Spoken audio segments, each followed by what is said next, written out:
8.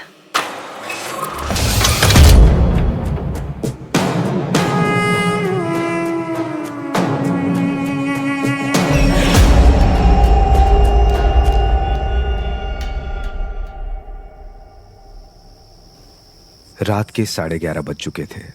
निखिल रोज की तरह अपने लैपटॉप में गेम खेल रहा था।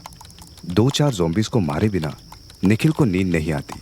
कमरे की सभी लाइट्स बंद थी। लैपटॉप की चलती हुई स्क्रीन से ही कमरे में थोड़ी रोशनी सी थी। यहाँ निखिल के साथ उसका रूममेट और जिगरी दोस्त देव भी था, जो सोया हुआ था। देव आज ऑफिस में रिजाइन देकर आया था। देव एक एड एजेंसी में कॉपीराइटर है। वो क्लाइंट्स के ब्रीफ पर एड लिखता है। देव को अपना काम पसंद है, लेकिन पिछले कुछ महीनों में उसके लिखे सभी एड्स या तो क्लाइंट या फिर देव की बॉस तारा ने रिजेक्ट कर दिए। देव को समझ नहीं आ रहा था कि उसके साथ हो क्या रहा है, लेकिन आज सुबह जो ऑफिस में हुआ वो भी देव की सोच और समझ से परे ही था। तारा ने देव को अपने कैबिन में बुलाया था। जब वो कैबिन में पहुंचा तो तारा ने उसे बैठने के लिए कहा। फिर करीब आकर वो धीरे से बोली, देव, मेरे सीने पर एक बोझ है जिसे आज मैं बिना किसी डर के उतार देना चाहती हूँ। तारा ने जो कहा वो देव के जरा भी पल्ले नहीं पड़ा। वो झिझकते हुए बोला, मैं कुछ समझा नहीं। जो बात है आप साफ कहिए ना।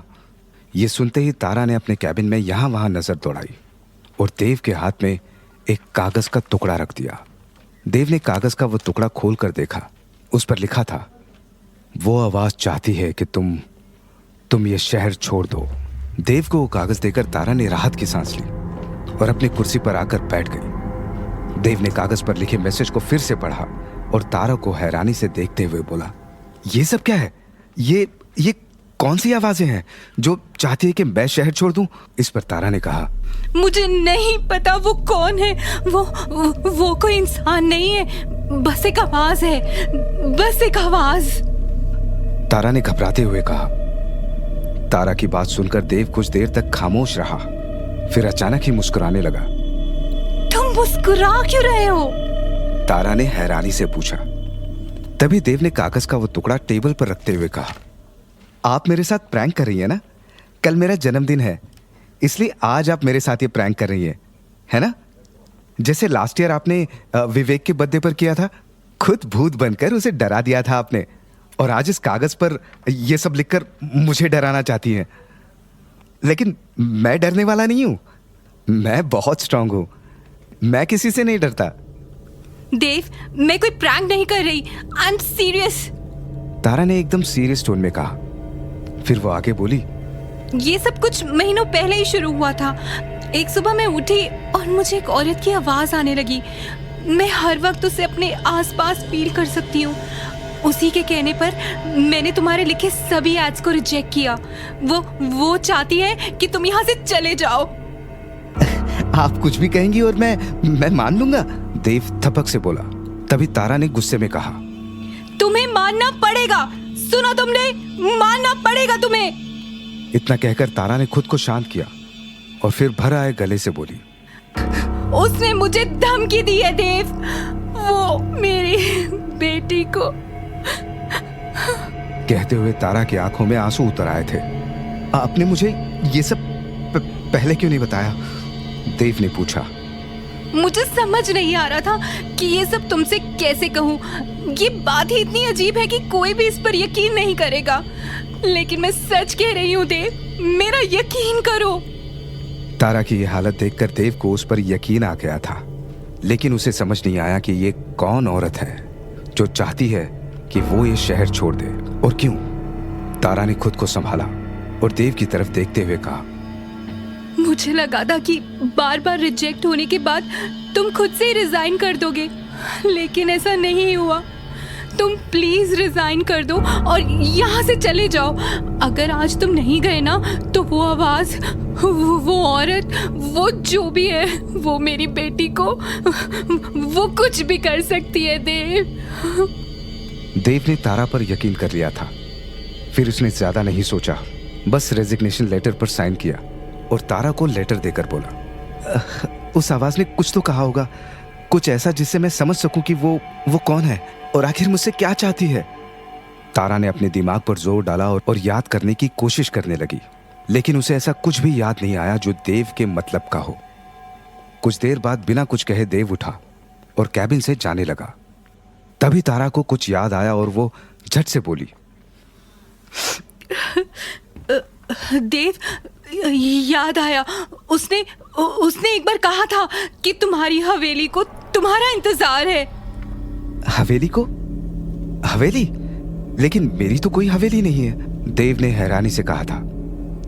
इधर अंधेरे कमरे में निखिल अभी भी ज़ोंबीज पर अटैक कर रहा था और देव सोया हुआ था, लेकिन चैन से नहीं। उसके माथे से पसीना टपक रहा था और चेहरे पर बेचैनी थी। लग रहा था जैसे वो कोई डरावना ख्वाब देख रहा है। फिर अचानक ही कुछ अजीब सा हुआ। जो चादर देव ने ओढ़ रखी थी वो खुद ब खुद खिंचने लगी। वहां कोई था जो चादर खींच रहा था। गेम खेलते हुए निखिल को भी लगा जैसे कमरे में कोई खड़ा है। निखिल ने फौरन देव के पलंग की तरफ देखा, लेकिन वहां कोई नहीं था।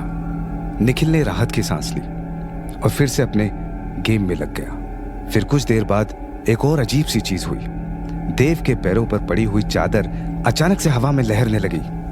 तभी देव की आंखें खुल गई और वो उठकर बैठ गया। चादर सीधे आकर देव के ऊपर गिरी। निखिल को फिर लगा कि कमरे में कुछ तो है।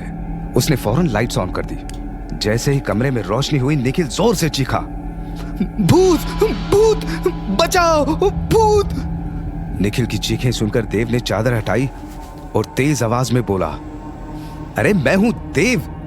देव को देखकर निखिल की जान में जान आई। उसने खुद को संभाला और फिर मुस्कुराते हुए बोला, ओह, तू है? मुझे लगा कोई भूत भाई साहब है, लेकिन तू अभी तो सोया हुआ था ना, फिर अचानक से ऐसे उठकर। अपनी बात को पूरी करने से पहले ही निखिल रुक गया। वो देव के पास आकर बैठा और उसके कंधे पर हाथ रखकर बोला, फिर से वही बुरा ख्वाब देखा? हाँ यार, फिर से वही ख्वाब, वही हवेली, वही लोग, वही मौत का तांडव। यार पता नहीं ये ख्वाब कब मेरा पीछा छोड़ेगा। अगर तेरा ख्वाब किसी दिन सच हो गया तो? देख, मैं ऐसा नहीं कह रहा। वो दादी कहा करती थी कि बार बार आने वाले ख्वाब सच होते हैं, निखिल ने कहा। यह सुनकर देव हर बात की तरह चिढ़ते हुए बोला, ये तू बार बार ये क्यों बोलता है? मैं इन सब चीजों में नहीं मानता। ये बस एक बुरा ख्वाब है और कुछ नहीं। अच्छा ठीक है, ये बस एक बुरा ख्वाब है, लेकिन आज जो ऑफिस में हुआ, तेरी बॉस तारा ने आज तुझसे जो भी कहा उस आवाज के बारे में, उसका क्या? तारा झूठ तो नहीं बोल रही थी ना? निखिल के सवाल पर देव कुछ देर खामोश ही रहा। उसने टेबल से अपनी पानी की बोतल उठाई और पानी पीकर बोला, तारा झूठ नहीं बोल रही थी, लेकिन कोई साइकोलॉजिकल कंडीशन भी तो हो सकती है। क्या पता तारा मुझे जॉब से निकालना चाहती हो और इसलिए उसने अपने मन में एक भूत का कैरेक्टर गढ़ लिया, जिसके कहने पर मेरे लिखे सारे एड्स रिजेक्ट कर दिए ताकि मैं खुद ही रिजाइन कर दूं, क्योंकि मेरे कॉन्ट्रैक्ट में लिखा हुआ है कि 2 साल से पहले वो मुझे जॉब से निकाल सकती है। और देख मैंने आज खुद ही रिजाइन किया। तो तू कह रहा है कि तारा को साइकोलॉजिकल इशू है, पर वो हवेली वाली बात, वो उसने क्यों कही? तेरी तो कोई हवेली नहीं है, लेकिन तुझे बार बार एक हवेली का सपना जरूर आता है। तारा को तेरे इस सपने के बारे में नहीं पता, फिर उसने हवेली का जिक्र क्यों किया? देव के हाथ से पानी की बोतल लेते हुए निखिल ने पूछा। निखिल ने जो कहा वो सुनकर देव का सर ही घूम गया। उसे याद आया कि कुछ वक्त पहले ही अपने इस सपने के बारे में उसने तारा को बताया था। मतलब तारा ने आज ऑफिस में जो भी कहा वो सब झूठ था और उसने प्लान बनाकर मुझे जॉब से निकाला है, देव ने मन ही मन खुद से कहा। जब देव ने निखिल को यह बताया कि उसे भी यकीन आ गया कि तारा ने एक झूठी कहानी बनाकर देव को जॉब से निकाला है। देव दुखी भी था और उसे तारा पर गुस्सा भी आ रहा था, लेकिन कुछ ही देर में उसने खुद को समझा लिया कि जो हुआ सही हुआ। वैसे भी देव पिछले कुछ वक्त से लंबी छुट्टी पर जाने की सोच रहा था। अब वो बिना किसी परेशानी के ऐसा कर सकता था। रात के 12 बजने में अभी 10 मिनट बाकी थे। देव वापस लेट गया और निखिल से बोला, अच्छा सुन, अगर अंजलि केक लेकर आए तो मुझे जगा देना। जो हुकुम बर्थडे बॉय, निखिल ने कमरे की लाइट्स ऑफ करते हुए कहा और फिर से ज़ॉम्बीज़ पर अटैक करने लगा। देव ने भी आंखें बंद कर ली, लेकिन अगले ही पल उसने हैरानी से आंखें खोली और गौर से कमरे की छत को देखने लगा। देव को अपनी आंखों पर यकीन नहीं हुआ। कमरे की छत पर एक साया था, एक औरत का साया।